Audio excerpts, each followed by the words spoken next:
So much of my own carp fishing involves me turning up at venues I've never seen before with very limited time.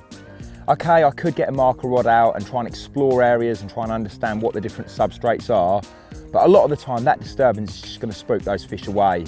I need a rig that I can cast out there with minimal disturbance, ideally just a single cast, and get that down in amongst some fish. What is that rig? Of course, it's the Chod Rig. The Choddy can be fished in a number of ways. It can be fished directly onto the main line, it can be fished on tubing, lead core, leader. It really doesn't matter. It can also be fixed on the line, but me personally, I always opt to fish it sliding, allowing it to travel the full length of the leader, meaning it doesn't matter what I cast over, whether it's very, very soft silt and that lead potentially penetrates into it 1 foot or 2 foot over the top of silkweed, or longer strands of weed. By fishing it sliding all the way along, that pop-up will always sit proud of whatever's on the bottom, meaning in situations where I have very little time to understand truly what's out there, I can be fishing from a single cast. The situation I use the Chod Rig is not over a mix of bait, for example, on a harder spot. It's more often than not fished in conjunction with boilies. I'll cast my bait out into position and then stick out a few baits around it, or potentially use the catapult. Hook bait choice is of course your own personal preference, but more often than not I'm using the citrus. It's a great lure, it's packed full of attraction, and I'm basically utilising it like a sweetie, just putting maybe half a dozen or a dozen citrus bottom baits around it. Those fish will come into the area, they'll see the bait, they'll smell the bait, they'll drop down and they'll take one. They'll then upend and move to the next bait, potentially swimming 1 foot or so off the lake bed bottom before dropping back down and sucking the next bait in. And that's why I need that choddy so critically balanced, so when they do approach my hook bait, they can suck it up with ease and I get a really, really good hook hold.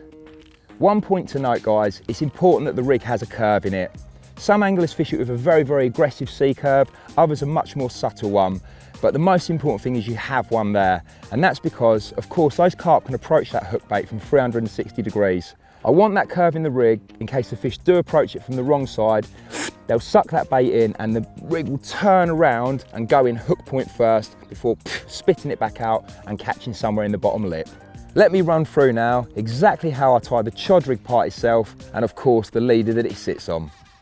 To tie the Chod Rig itself, first of all I take a section of Chod link. The Chod link's a very, very stiff, springy material, so when you take it off the actual spool, you'll notice it will be in very, very tight calls. I need to take some of that springiness out of it, and I just simply put that in between my teeth and using friction, rub it backwards and forwards to kind of straighten it out a little bit. You'll never ever be able to make it truly straight, but you'll notice it has a natural curve to it. I'm going to utilise that natural curve that's already there to create that perfect C shape for my Chod Rig. Next up, I take my Chod Twister hook. The twister is a pattern I have so much confidence in, whether that be the standard twister, the twister long shank, or for this particular rig, the Chod Twister with the 20-degree outturned eye. The eyes themselves have been specifically designed to be very, very large, and that's because this particular material here is very, very thick, and I need to create a knotless knot D section, passing that material through the eye 3 times. I then take the tag end and add onto it a plastic bait screw. This is to mount my pop-up on. Nice, quick and simple to use. I pass that tag end back through the eye of the hook, creating the perfect D section, pulling it all the way down tight so there's almost no D there whatsoever. I then take a really cool and useful tool called the Rig Flame Shield, and that's because I've got to take a naked flame now and burn and blob the end of it to completely secure that D section.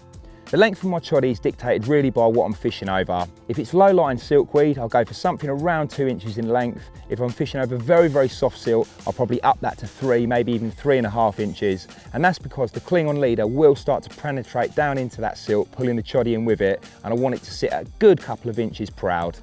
It's important now that you don't damage the hard work you've done with regards to that perfect C-section of chod link.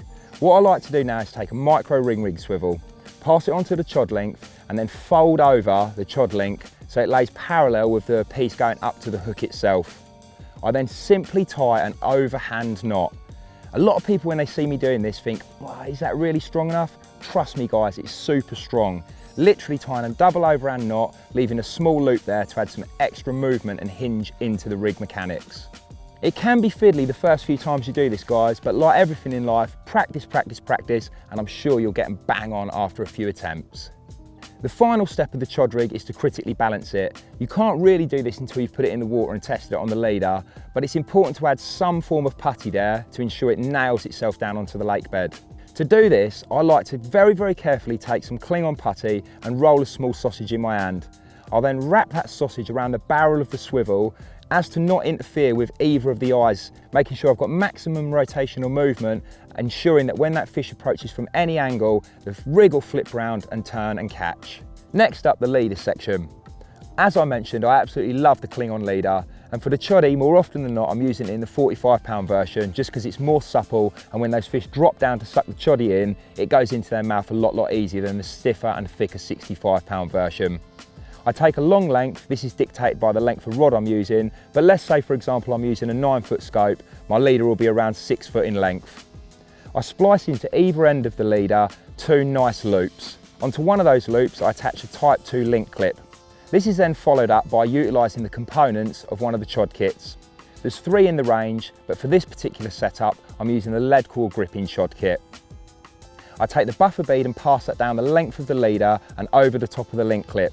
Next up, I take the small 2-part component that's usually utilised for fixing the chod rig itself into place, taking the longer section with the spigot on and passing that down the length of the leader, locking it in like a ball and socket joint into the sleeve that's fitted over the top of the link clip. I then take the silicone bungee section with the silicone bead fitted onto the top of it and pass that down the length of the Klingon leader before locking it in place at the bottom of the rig.